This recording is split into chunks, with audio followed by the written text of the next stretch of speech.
Hey guys, welcome to our channel mister class 9 10th। मैं अकमल खान आज आप लोगों को क्लास 10th हिंदी आपका जो चैप्टर है पद, जिनके लेखक सूरदास जी हैं, वो हम पढ़ने जा रहे हैं।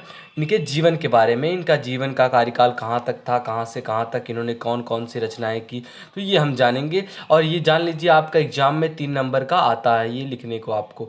तो देखिए, जीवन परिचय जो आपका है, ये जो सूरदास जी का है, ये लगभग सारे सनों में पूछा जाता है। आपके यूपी में 6 तरह के पेपर बनते हैं, 6 में से एक ना एक पेपर में ये होता है। लगभग लगभग हर पेपर में ये हो जाता है, हर साल आता है। देखिए 2011, 12, 13, 14, 15, 16, 14 में नहीं आता, 15, 16, 17, 18, 19, इतने सारे सनों में ये पूछा गया है। तो जीवन परिचय कृष्ण भक्ति शाखा लिखेंगे आप, हेडिंग जीवन परिचय। इसके बाद कृष्ण भक्ति शाखा के सर्वोच्च कवि, अमर गायक, ब्रजभाषा के अमर गायक सूरदास जी का जन्म सन 1478 ईस्वी के लगभग दिल्ली के निकट सीही नामक ग्राम में हुआ।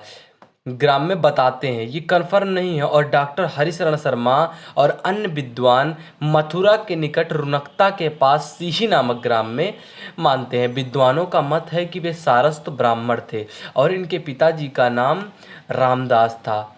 इनके जन्माद्य यानी कि जन्म से अंधे होने के विषय में विद्वानों में मतभेद है। इनका अंधा होना माना जाता है, और कहीं कहीं इनके जब ग्रंथों को पढ़ा जाता है तो ऐसा लगता है कि नहीं, ये अंधे नहीं हो सकते। इतनी सटीक, इतने अच्छी तरीके से एक अंधा व्यक्ति कैसे अपने रचनाओं को लिख सकता है, रचनाओं को बता सकता है। तो देखिए, प्रकृति के नाना व्यवहार, मानव स्वभाव की विविधता तथा रंग चित्रण को देखकर इनके जन्माद्य होने का सहसा विश्वास नहीं होता। या वल्लभाचार्य के शिष्य थे और उनकी ही आज्ञा से श्री भगवत शरण के आधार पर सूर सागर की रचना की थी। ये जो सूरदास थे, इनका सबसे बड़ा ग्रंथ सूर सागर है, जिनकी रचना इन्होंने श्री वल्लभाचार्य जो इनके शिष्य थे, इनके आज्ञा से की।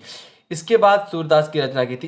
इनकी मृत्यु परसौली के निकट 1583 के लगभग में हुई। मृत्यु के समय महाप्रभु वल्लभाचार्य के सुपुत्र विलट्ठन नाथ उपस्थित थे।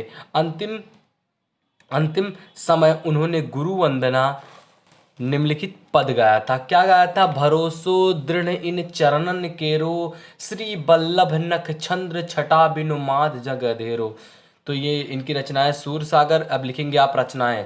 इसके बाद सूर सागर, सूर सरावली और साहित्य लहरी ही हमें प्राप्त है, यानी कि इतना ही इन्हें प्राप्त हुआ है।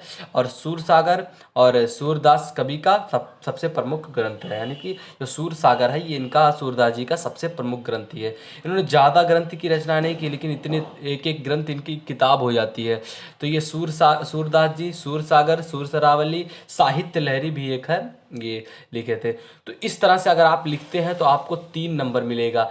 आपके एक गद्य का लेखक पूछा जाता है और एक पद्य के रचयिता पूछे जाते हैं। तो दोनों अगर आप लिखते हैं, हम इससे पहले उनका पढ़ा चुके हैं, रामधारी सिंह दिनकर जी का, वो भी हर साल पूछा जाता है। तो आपका ये समझ लीजिए 6 नंबर फिक्स हो जा रहा है। तो आप अगर वीडियो पसंद आए तो लाइक करें, यदि आप हमारे चैनल पर नए आए तो सब्सक्राइब कर लें। मिलते हैं आपसे अगले वीडियो में, तब तक के लिए जय हिंद, जय भारत।